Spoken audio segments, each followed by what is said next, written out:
Good morning, Excellencies, ladies and gentlemen, and a warm welcome to the Indian Council of World Affairs. Development partnership is an important pillar of Indian foreign policy, which is based on the principle of Vasudhaiva Kutumbakam, the world is one family. India has its developmental experience and technical expertise with other developing countries, despite its own resource constraints. The two-day national seminar will look into India's developmental partnerships across different geographies.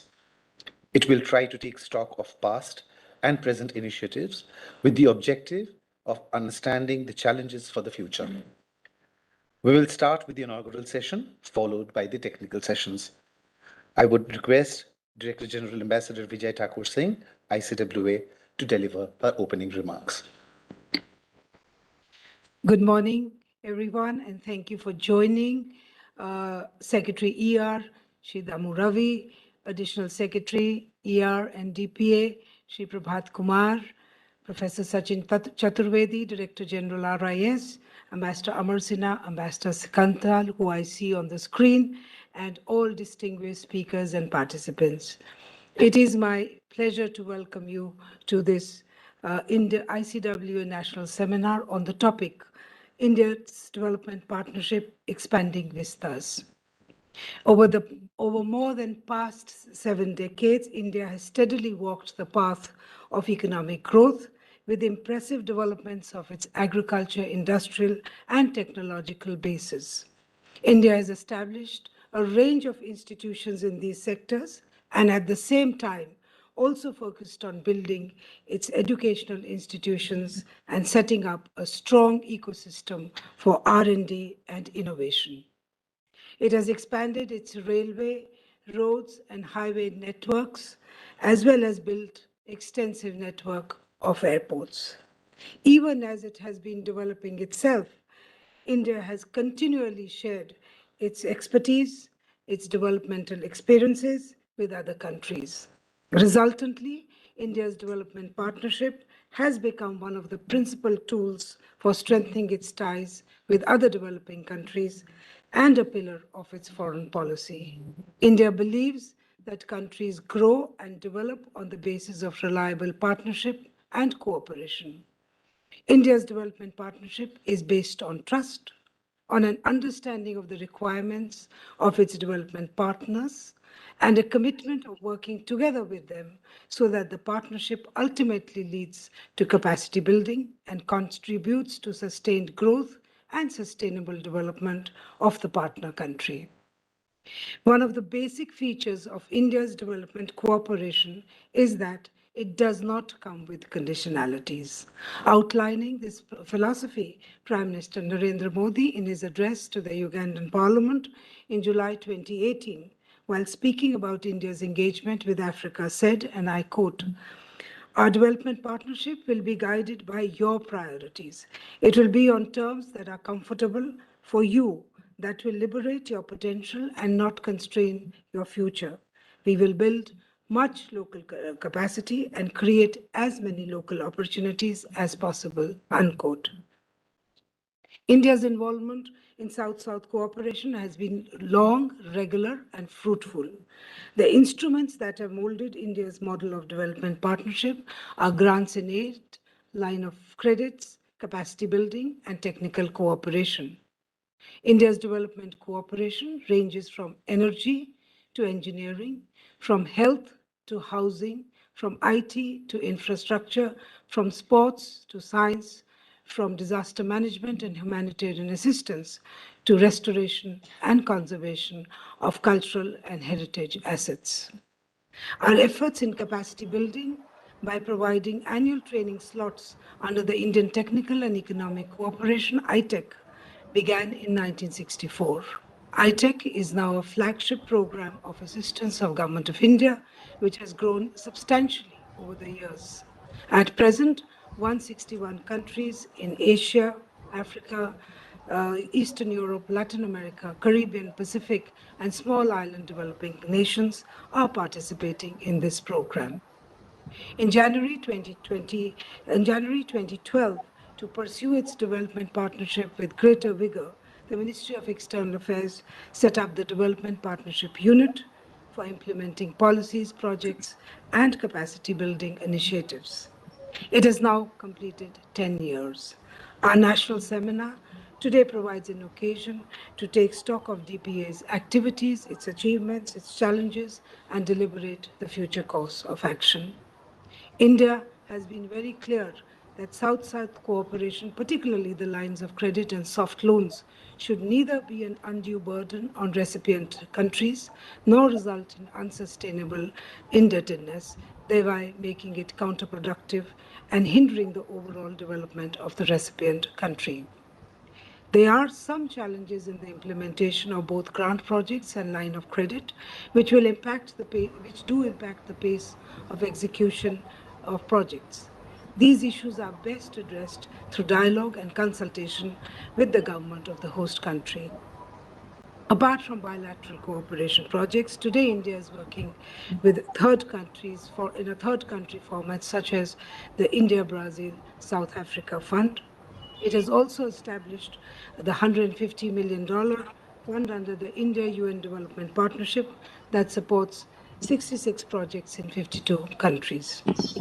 The COVID-19 period demonstrated that South-South cooperation has become even more critical, and India's contribution to and its role in this field remains highly relevant and constructive. Our two-day seminar will look into India's development partnerships covering different geographies. The sessions are planned on Neighborhood First, Act East and Indo-Pacific, Look West, Connect Central Asia, engaging with Africa and Latin American countries. The seminar will take stock of initiatives taken and ongoing in the various regions of the world, assessing successes achieved, understanding challenges, and the future road ahead. We hope that the seminar's deliberations will bring forth ideas and recommendations that would strengthen the various partnerships that we have built and will be building in the future. Thank you so much for your attention. Thank you, ma'am, for your opening remarks. May I request Shri Dammu Ravi, Secretary ER, Ministry of External Affairs, to deliver his remarks. Thank you very much. And at the outset, let me congratulate the ICWA for taking this initiative. In particular, the Director General, Ambassador Vijay Thakur Singh, in organizing this important two-day seminar, a national-wide seminar on this development partnership. I also recognize and acknowledge a lot of our senior colleagues who are very logged on to this inaugural session and subsequently also be speaking as panelists in this two-day seminar. There's so much we need to learn and so much inputs are so valuable coming in from such a seminar, and we'll be very closely keeping a close tab on these deliberations in these next 2 days. So from that point of view, I feel this seminar is very, very important for the Ministry of External Affairs. And thank you very much for this initiative, Madam. Now, we all understand from the foreign policy perspective how important is the development partnership cooperation with other countries. The South-South cooperation is fundamental to us. And the underpinning aspect of our development cooperation is actually South-South cooperation. And this actually predates independence. It's been there for a long time. I think growing out of our own solidarity with developing countries. And then comes the logic of sharing. Professor Sachin Chaturvedi has extensively written about it in his important seminal works, how important it is to have this logic of sharing in creating a peaceful and a stable environment in regions that have the aspirations, the development challenges. So it's important in terms of creating stability, limiting the migration, providing equity, and it is most importantly mutually beneficial for both sides, both for the recipient as well as for the donor. It's strategic, definitely, from India's point of view, but at the same time, it has a very larger implications in terms of our reach, in terms of a bilateral relationship that we wish to build with the countries, and providing capacities in those countries, in a way modestly contributing to the development initiatives of those countries. So from that point of view, it has a multi-dimensional effect. We need to recognize the essence of our approach to development cooperation. And as DG has pointed out, it is a recipient-driven and a demand-driven approach. But I think we have to also understand why it is so important today. It's more important because, the overseas development assistance around the world is dwindling. And the commitments from the developed countries, the OECD countries are constantly falling. If you've seen the data, that's a very clear indication there. So the global south and the cooperation amongst the developing countries becomes extremely vital to take forward the development agenda, to have a shared understanding on how we can help each other. The success in some of our part of the world can always be replicated for in other parts of the world for addressing the development challenges in those countries. So, in spite of the fact that we ourselves are on a development track and our challenges are indeed immense, but India has taken the development partnership as a priority in its foreign policy, and that continues to be a very, very active tool of the foreign policy in various parts of the world, both in Africa, South Asia, in our own immediate neighborhood, Latin America, CIS countries. I think that role is expanding. Traditionally, we have done the ITEC, which you all are aware of, the Indian Technical Economic Cooperation, which is the flagship program of the Ministry of External Affairs, building capacities for other countries. And it's 1964 when we first started it. And to this, I think over 200,000 experts have been trained. I don't know if that number is correct, but Prabhat can correct it later. But we are still expanding that scope, and we are using the digital technologies to enhance that particular scope. The eITech program was active during the COVID, and now even our private sector is using the digital tools to expand the e-education concepts in many parts of the world.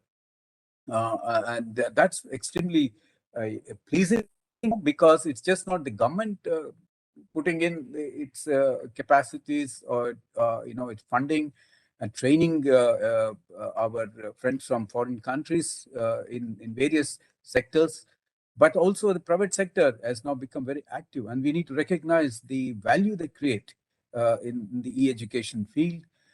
So we want to partner with those institutions who are actually moving out, reaching out to those countries. And we are working with Exim Bank and how we can support those initiatives. Came in the last 2-3 decades where we became very active in the project implementation, taking projects either through the lines of credit or grants. These have become very, very active and important.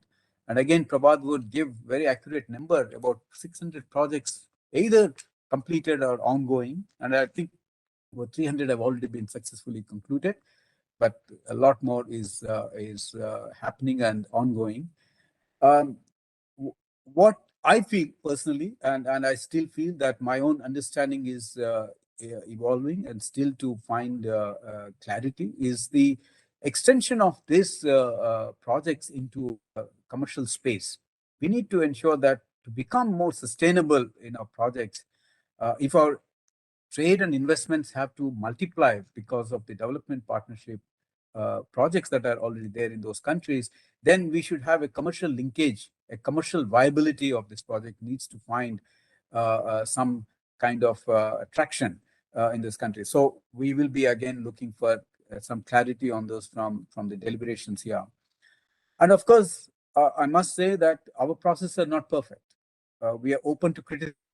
A lot of countries and people, project implementers, and companies have said that we take a lot of time to complete the processes.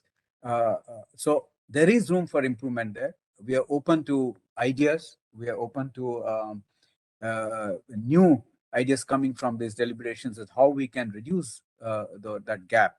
And of course, another important part of the entire exercise is the monitoring and review. And this is an important aspect because we have to understand whether our projects are doing very well and whether once you have completed them, what is the next step? How well these infrastructure projects are helping those countries? And is it creating value locally? I think this is an important aspect, and we need to undertake an exercise internally in this aspect. Another dimension of the development cooperation, as I see it, is not just merely doing projects. Can we do a greater activity or support entrepreneurship in actually creating value locally there? So you could do manufacturing platforms, various areas where India is pretty strong. For example, in the pharmaceutical space, vaccines, textiles, auto components, whether we can actually assist our entrepreneurs to set up these platforms there and be able to provide them concessional financing to do those projects. And why I feel this is important, and this is important part of our development partnership administration as an extension of it. I see this because they will immediately create local value in terms of job creation, in terms of revenue generation, and in terms of providing stability in those countries. So I'm even looking at not merely manufacturing, but even institution setting, because capacity building has to go local. So we need to be actually setting up institutions like medical colleges, agriculture institutions, technical institutions, nursing institutions, and create value locally so that local creation, that capacity is created locally, is able to help those countries. And they can always be, and in my view, in that, there is no loss for us. It will only enhance a deeper cooperation between the two countries, and there will be greater people-to-people movement under such operations. So we are looking at these models also, and we are looking at talking to a lot of entrepreneurs who will be able to come forward to take up these initiatives. And parallelly, we are talking to the banks, particularly Exim Bank, whether they can come out with concessional financing to be able to support those initiatives. The last item I had in mind was actually the success of our own flagship programs, how we can take them to different parts of the world. I think in the last decade or so, we have done enormously good work in terms of in the fintech space. The digital India concepts have become very, very popular, and they're truly empowering in bringing about change, the direct benefit concepts.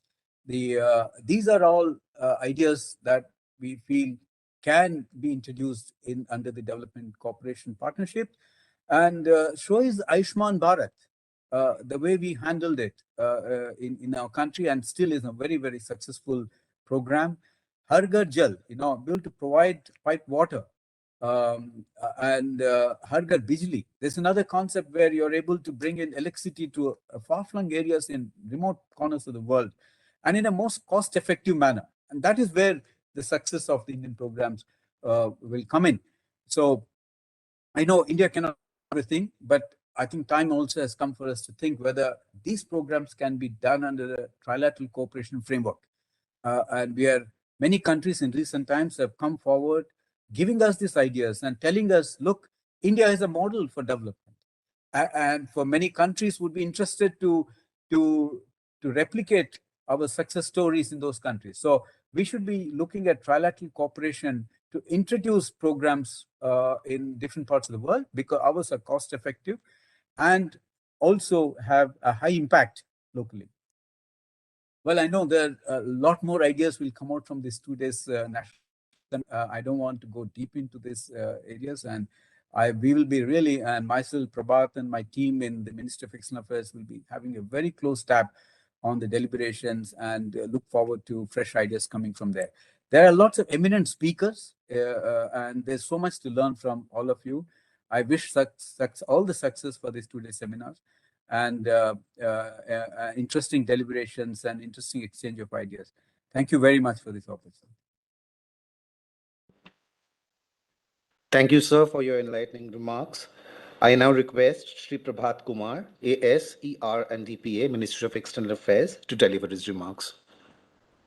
Good morning, DG ICWA Ambassador Vijay Thakur Singh, Secretary MEA Shri Dammu Ravi, DG RIS Shri Sachin Chaturvedi, and Joint Secretary ICWA Srimati Nutan Kapoor Mahawat, distinguished ambassadors, guests, panelists. First of all, let me congratulate and thank DG ICWA and ICWA for organizing this event on the occasion of 10 years of Development Partnership Administration. Although India has been in the field of extending assistance to foreign countries since independence, or even before that, as was pointed out, and according to one study done by RIS, we have done assistance of around $107 billion since 1947. RIS and Dr. Chaturvedi organized a week of Development Partnership Week during our Azadi Ka Amrit Mahotsav, and we are thankful for that. And during that, the exhibition, people came to know the areas in which India was working. Today, what I had decided is that maybe I can go through my postings and see how development partnership has helped in the different postings which I have had. So I have chosen first Colombia, where I was from 2014 to 2017, Colombia and Ecuador, and then which is Latin America, a little far away. Then Kazakhstan, where I was from 2017 and to 2021. Which is in our extended neighborhood and therefore little nearby, and Nepal, where I was in 2003 to 2007.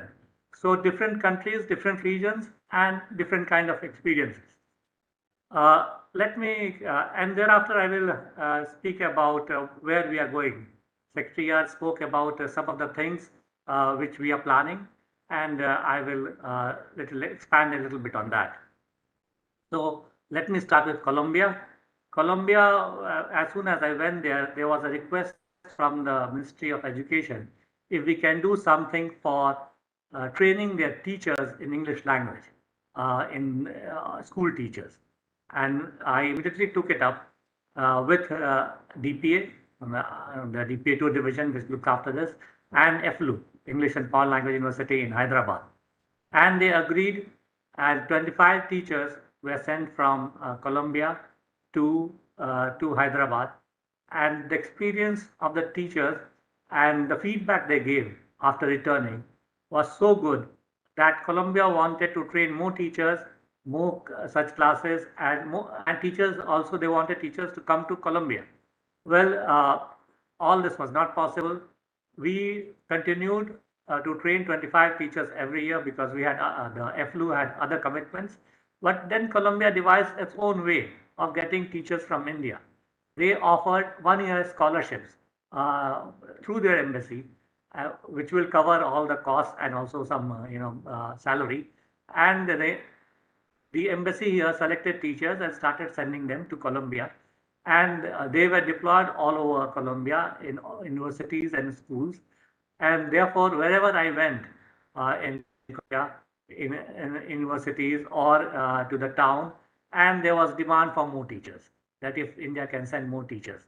So this was, and thereafter, Colombia, the government of Colombia gave the embassy a certificate or a kind of a recognition that we have helped in education, in improving the education quality of Colombia. So that was a good experience. And the other one was of Medellin. Medellin, we had an institution called Mahavir Kamina. Mahavir Kamina was based on the Jaipur fort, this Bhagwan Mahavir Vikram Sahayata Samiti, and the person, Alfredo Diaz, he sprained his leg once, and he had read this book by C.K. Prahlad, the fortune at the bottom of the pyramid. And from there, he picked up this idea that if a small sprain can immobilize him for a couple of days, what happens to those who really suffer because of losing their foot or leg? And he established an institution with cooperation with Mahavir Bhagwan Mahavir Sahayata Viklang Sahayata Samiti. And I take help in the way by getting the teachers or getting the doctors from Jaipur to Colombia, to Medina, and the other way also from Medina to back to Jaipur. And we also financed the prosthetics from all the materials from Jaipur back to Medina in Colombia. So this was a very good cooperation, still ongoing, and as a result, people from all over Latin America come to Medina to get their prosthetics fixed. And I have seen the results, and in fact, they have improved on their quality and also collaborating with Bhagwan Mahavir Viklang Sahayata Samiti. So this was another cooperation. The third one was, of course, a Center of Excellence in IT, which was established in Ecuador when I went there. And around 2015, it was inaugurated. We had teachers from CDAC. It had students of around 50 every class, and so we trained around 1,000 students during the 2 years there. But I believe that after the government changed there, and I also had left. So, but because of some certain issues, the CDAC teachers were no longer there. So it was not functional for some time. I do not know what is the current situation, but I came to know after joining DPA that around 7 of 50, which is not a bad number, are facing problems. So we are trying to devise ways on how to make it more functional, how to have a longer term commitment from CDAC and others, so that these are functional. So one of the areas touched by Secretary ER was what is the, after doing a project, to follow up on the projects and what are the results. So this is what we are doing now. I came to Kazakhstan, where also there was a Center of Excellence of IT already established, functioning well. In fact, functioning so well that other institutions, this was in the Eurasian University in Astana, Nur Sultan, but other institutions also wanted to work there. So we had other universities like Nazarbayev, because we had a Param computer. So supercomputer gave a faster computing ability. So there are other universities, even the best university in Nur Sultan was Nazarbayev University. They wanted, they came to this university and worked, after the school, the college hours, to use the facility. And this computer we had given in 2015. So we have recently renewed, around 6 months back, that we will have a faster Param computer there. So this is excellent, example of Center of Excellence in IT. We also had, during my time, courses from Madras Institute of Technology, IIT in big data, which was heavily attended, in Kazakhstan. So the other areas, of course, English. I continued with that, my experience in Colombia, English, and we also added yoga. So teachers from all over Kazakhstan, both in yoga and English, came to India, went back, and the pleasant surprise was whenever I went to a city or a town outside Nur Sultan, I already had 2 ambassadors of India welcoming me, and so thankful to India for doing it. In Kazakhstan also, we have extended now, in the Central Asia India dialogue format. $1 billion of lines of credit. It is yet to be utilized. Probably it will be utilized for connectivity. We are discussing that for connectivity projects. So let us see how it goes. We also have offered the high impact projects, which is another way of small projects that we do, which have high visibility and high impact. So we are also working on that. High impact projects are generally done by the territorial divisions themselves. So I will try to find out what is happening. But yeah, that was there. So from that, let me come to Nepal. Nepal, I was there from 2003 July to 2007 February, and in Nepal we had already done the East-West Highway. Most of the projects till then were grant projects, and East-West Highway was from the eastern part of the Nepal, from Mechi to Mahendranagar in west, and long 800 kilometers, more than 800 kilometers road we had done. During my time, we did the optical fiber project, which was along the East-West Highway, which improved telecommunications in Nepal. The other was, of course, it was then called small development projects, the high impact projects. When I started, there were 28 projects in 2003, but by 2007 we had 200 projects in small development projects. These included schools, hospitals, small clinics, and libraries. So it was around 5 crores minimum cost of a project, and it was highly appreciated. All the members of parliament will always come to me. I was looking after political. We had a separate wing called the Economic Cooperation Wing, which was dealing with the projects. But of course, members of parliament and politicians will come to the political desk and say, demand one. Let me have a school or a hospital or a clinic or library in my constituency. So very popular. And during my time also, we had this integrated check post plan. It started then, but now we have 2 of them already in operation. Also, there was this trauma center, the Kathmandu Trauma Center, which we had signed the agreement, but it was inaugurated in 2014, so it took some time. Lines of credit projects started, I think, from 2009 onwards in Nepal, and now we are doing lots of transmission lines and also hydroelectric projects under this. So this was my experience in Nepal. Coming to what we are planning in next, or what we are looking at. Of course, our projects and our work in DPA has attracted attention of many developed countries. So we have now offers of trilateral cooperation. We are already doing some trilateral cooperation with the USA. We have identified some projects with GIZ of Germany.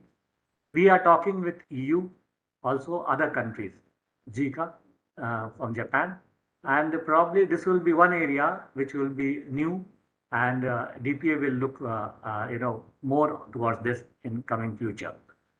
The other area was pointed out by Secretary ER is that in the software, where our applications have become very popular, such as Aadhaar, CoWIN, or our payment mechanism, UPI. So these are some of those. We are being approached by other countries that if we can do some projects in this area, and we are looking at that. Also, the projects, the programs such as mentioned by Secretary, Saubhagya or Ayushman Bharat, Har Ghar Jal, Har Ghar Bijli, all these are attracting attention of the other countries, and they are approaching us to do these projects. So we are looking at that also. Recently, WFP, World Food Program, organized a delegation from Nepal for midday meal program. If they went and studied the midday meal program in Orissa, and so our programs are also attracting attention, and therefore this is another area in which we can work. The other area is, of course, what we are looking at is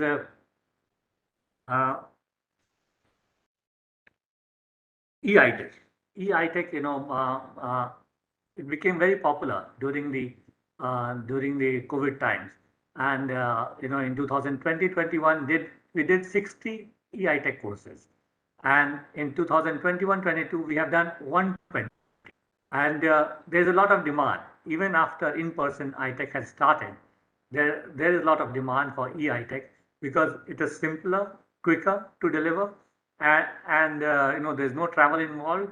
And seeing that the travel has become difficult these days, the countries are demanding, and we are catering to them. As we said, that this is demand driven, and we are catering to them. So many courses have been devised, especially in area of healthcare, IT, education, and they have been delivered, and we are continuing to devise new courses in these areas. Especially now we are looking at the Sector Skill Council of Ministry of Education, and they have proposed some of the courses, such as the in hospitality or in the area of food processing, which can be done through e-iTech. So these are some areas which we are looking at.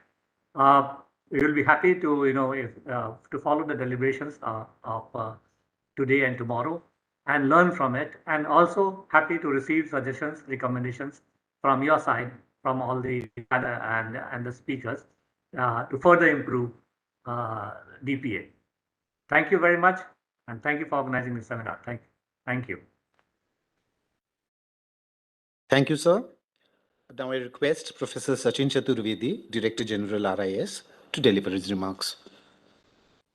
Thank you. Thanks a lot, respected Ambassador Vijay Thakur Singh, DG ICWA, Secretary ER, Dammu Ravi, Secretary, Additional Secretary DPA, Prabhat Kumar, Ambassador Amar Sinha, Ambassador Skandayal, the Joint Secretary at ICWA, Ms. Nutan Kapoor Mahava, my colleague Ruchita Berry, and others. It's such a great pleasure to join, and Madam, I must congratulate ICWA for taking up this extremely important theme, and I think India's foreign policy, as Secretary ER very rightly said, this is an important component of our foreign policy and development cooperation partnership. Has assumed greater importance over the years. I have just put up some slides, and I see time is extremely limited. I would confine myself to only 8 minutes that you gave me, and I would try to do justice to this huge theme on which I have been working for more than 20 years now. So I do not know how much justice I would be able to do, but I would be just very quick and would raise some points that I feel are important. But I think both Secretary and Additional Secretary have covered a huge landscape, and I think both of them have very rightly emphasized on the new priorities of triangular cooperation, of assessment, and also have given examples. And I think what Mr. Prabhat Kumar has done, I think, is absolutely important for our diplomats. And I think at RIS, Madam, we launched what is called as Development Cooperation Review, a journal that Ambassador Amar Sinha is editing. And he has been writing to various ambassadors in different places, and they write in each issue. So far, we have published of 14 ambassadors. So somehow these things are not documented, and there is no platform. So RIS, Madam, is already publishing this journal, and we are in the 4th year now. And I think what Ambassador Prabhat Kumar just now explained is important, and DPA probably Secretary ER may consider it to write to all the ambassadors to document this, because they are the first and the front, and I think impressions from our ambassadors would be extremely important. Sometimes LOC and MEA are directly involved, but line ministries are very profoundly now engaged, and with the Prime Minister Modi as DG ICWA very rightly pointed out, with Prime Minister's own emphasis, line ministries and going beyond G2G actors are entering in, and ambassadors are the first-hand information gatherers in this. So they writing it out before they leave that posting is something extremely important. So what we heard today of Colombia, Ecuador, Kazakhstan and Nepal is extremely profound, and I must congratulate AS Mr. Prabhat Kumar. Let me, Madam, now quickly bring in the points that I want to make. I would very quickly bring in genesis, evolution, specific data and details, the global connect, and the new directions of India's development cooperation. I also take this opportunity to congratulate each one of us and Secretary ER in particular for glorious 10 years of DPA. I think we have come a long way in terms of institutionalization. I also congratulate DG ICWA for identifying this occasion and giving us this opportunity of celebration. I think if we go back in history, as Mr. Prabhat Kumar pointed out, we started our, though we say that ITEC began in 64, but it was back when Pandit Nehru asked Education Minister in his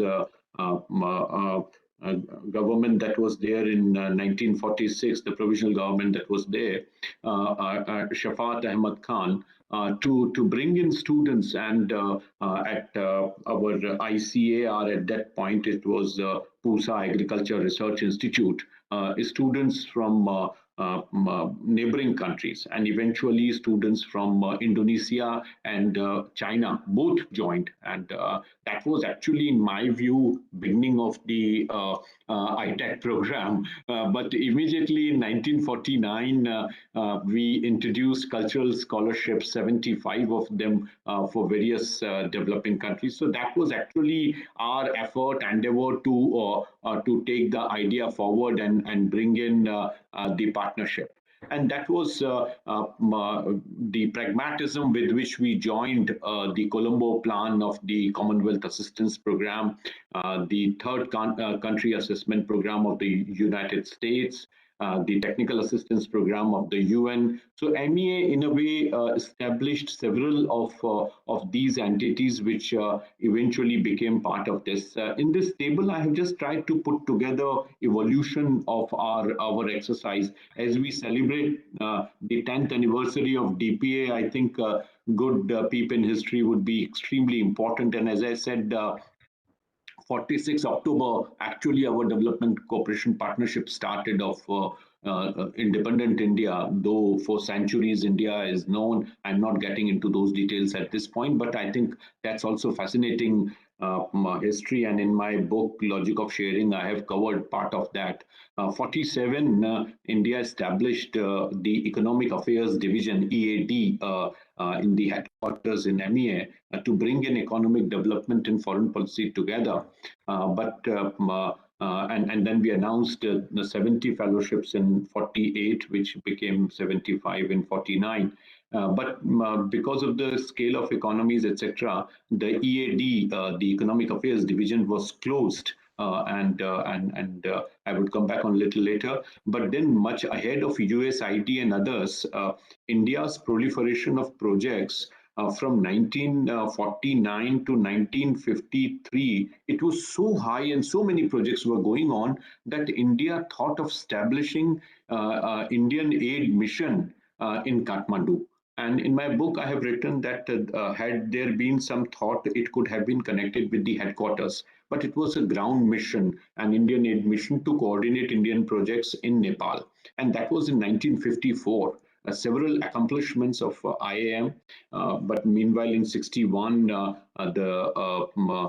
Economic and Coordination Division came up in 1961 when the EAD was closed down. It then became in 64, two changes happened. The Economic Division came in, and the ITEC division was created. That was also the time when we launched the ITEC program. In 66, when Mrs. Gandhi went there to Nepal, the request came in, and in her public lecture, she said that India doesn't give aid. We don't believe in giving aid. So the name was changed, and it became Indian Cooperation Mission, ICM. Later on, it was also closed in 1986 when Ambassador Sudhir Vyas was there, and the new incarnation came in, what Ambassador Prabhat Kumar just now mentioned. So that history is extremely important. We also tried in terms of how the report of the Estimates Committee of the Parliament in a way changed our approach on development cooperation and partnership. All the ministries were asked to go through MEA, and that was one big change that happened in the prime ministership of Lal Bahadur Shastri. So that change actually got us several important milestones. Today, there is no time for me to get into those details, but I'm just trying to run through this. Then in 2003, we prepared a note which, when Ambassador Shashank was Foreign Secretary, fortunately, RIS was involved in that, and the new budget announcement came in that historic speech when India announced setting up of the Ideas Scheme and also Development Partnership Division. DPD was set up in MEA, which eventually was scaled up. Though in 2007 budget, Finance Minister Chidambaram, again RIS gave inputs. The announcement was to set up in 2007 budget speech of Chidambaram, ITCA, India International Development Cooperation Agency. ITCA was announced in the budget speech, but it never came up. And it is a coincidence that in 2018, China announced CITCA, China International Development Cooperation Agency. And we were far ahead. We were thinking of that agency way back in 2003 and then 2007.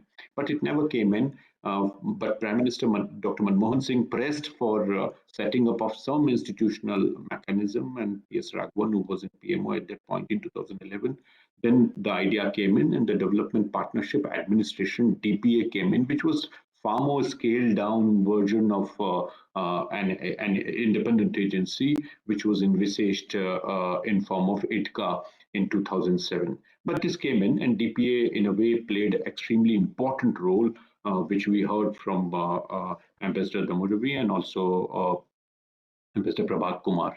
I think the essential principles and 5 modalities, and I think it is important to approach this from the point of view of modalities. And there are 5 modalities within which India has been providing support to partner countries. We find these 5 modalities in form of capacity building, grant, concessional finance, technology, and trade. And we say this is actually India's development compact, and that development compact comes in with the idea. So the theory of development compact is largely continuation of, so in economics, there are 2 schools of thought. One is the monetary school, which is Chicago school, which talks about monetary mechanisms, conditionalities, that the macroeconomic variable should be in shape for giving any development assistance. And that's how the OECD and the DAC members ended up with the idea of conditionalities. But the structural school of thought suggested that even if macroeconomic variables are not in shape, economic assistance may get good yield. So the South-South cooperation doesn't believe in conditionality, doesn't believe in macroeconomic prescriptive engagement with the partner countries. So what Secretary ER very rightly said, development partnership is demand-driven. It is on the basis of the priority of the recipient. That's absolutely correct, and that's the school of thought of the structuralist school of economics. So I think that component is the philosophical basis and dimension for our engagement. I'm not getting into the speech of 2003-4, but if there are students who are interested in this, they should read this speech of 2003-4. They should also read the speech of 2007-8. Both these budget speeches are historic in terms of how we analyze our development cooperation. This is the slide that Additional Secretary Mr. Prabhat Kumar was mentioning. Mr. Prabhat Kumar, we further worked and refined our database, and I'm so glad to report back to you that out of these 5 modalities, what we calculated as $107 billion, actually the revised figure stands at $156.9 billion. So from 1947 to 22-23, the committed expenditure by Government of India for all the 5 modalities stands at $156.9 billion. As I had informally mentioned to you, in this period, we also calculated China's development assistance. And I'm so glad to mention that this myth that has been created that India's development cooperation number was bypassed by China and China dominates, that's not exactly the case. How we consolidate our position and what footprint we have, what public perception we have is entirely different issue. But in terms of number, we are far ahead of any of our other southern partner, be it Brazil or South Africa or anyone. So there is no question of comparison. The rationale doesn't arise, but those who give this impression is not correct. The partner countries in terms of engagement, the number of countries, and Ms. Nutan Mahawar Singh was very keen that I should bring in how many countries we are engaging. The maximum number of countries that we engaged in was in 2003 with 156 countries.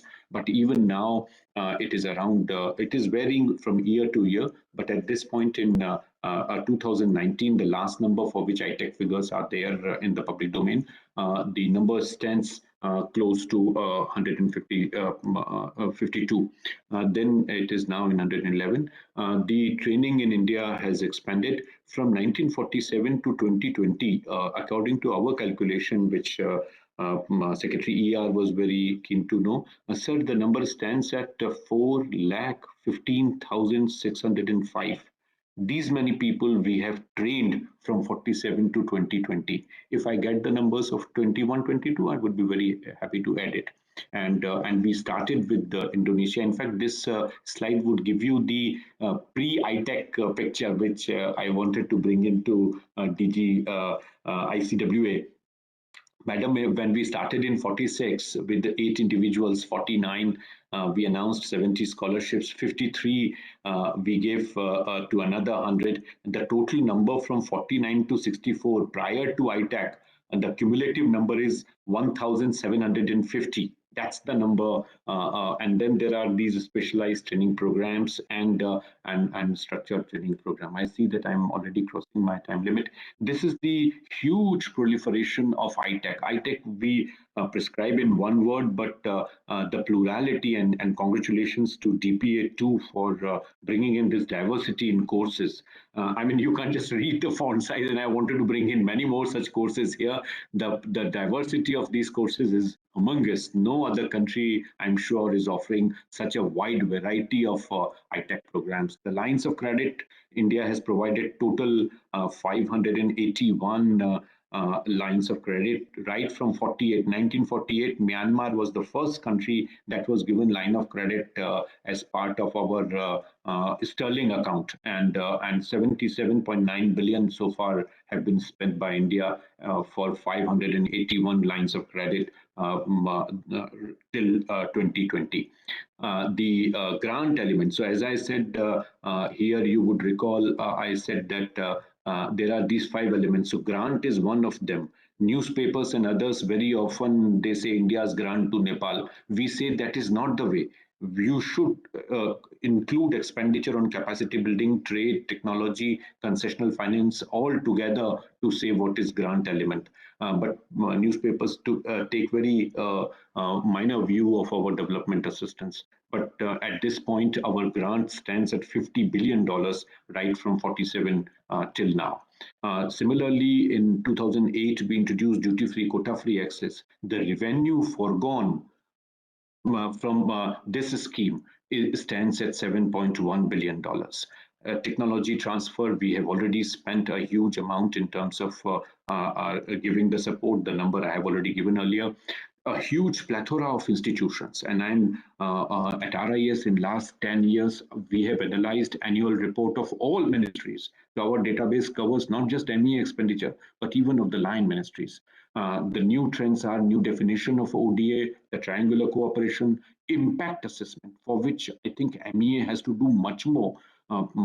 Secretary ER was saying that more criticism would be important. Sir, my humble submission to you would be to see how a cadre of people we generate, and you bring in people from researchers from institutions like ICWA, RIS, others, whom you can repose faith, to bring in the impact assessment component. That is going to be extremely important. The grant data is important. There are new instruments coming in, the development impact bond, the social impact bond. These are important new modalities that India can explore.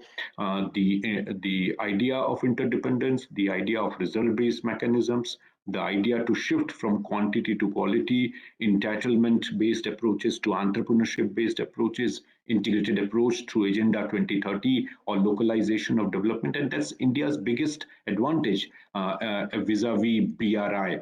And those who think that with those projects we win hearts, no, India's development projects have won hearts largely because we have emphasized on local talent, local capacity, and local supply systems. India's line of credit, which initially was securing 100% from India, was reduced to 95%, then has been reduced to 70%. In some cases, we have even went up to 61%.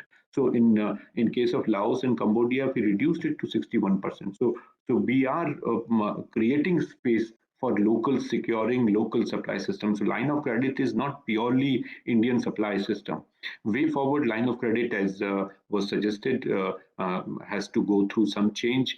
From RIS, we have already submitted a proposal to DPA. We have been saying, I have written it in Indian Express also, that duty-free tariff preferences and IFS, we at both the platforms, we need to explore opportunities of new LOC where we bring in dimensions of change, we bring in non-sovereign sources of funding on lines of how KFW, JICA, JBIC, UKEF, AFD, etc. are working, and DPA need to see how this India International Development Fund, IIDF, can come in, and that I think would be a new opportunity for DPA to do away with Exim Bank. Since I also sit on the board of the Reserve Bank, I am seeing the depleting health of Exim Bank with the huge lines of credit, though there is sovereign guarantee, but that also has a huge burden on the financial architecture of the country. So I think that's important. I stop here and thank again our ICWA for giving me this opportunity. Thanks a lot, Madam. Thank you, sir, for your informative remarks. I thank you all, the distinguished speakers of the inaugural session, for their remarks which provide inputs and direction for the two-day seminar. With this, we come to the end of the inaugural session.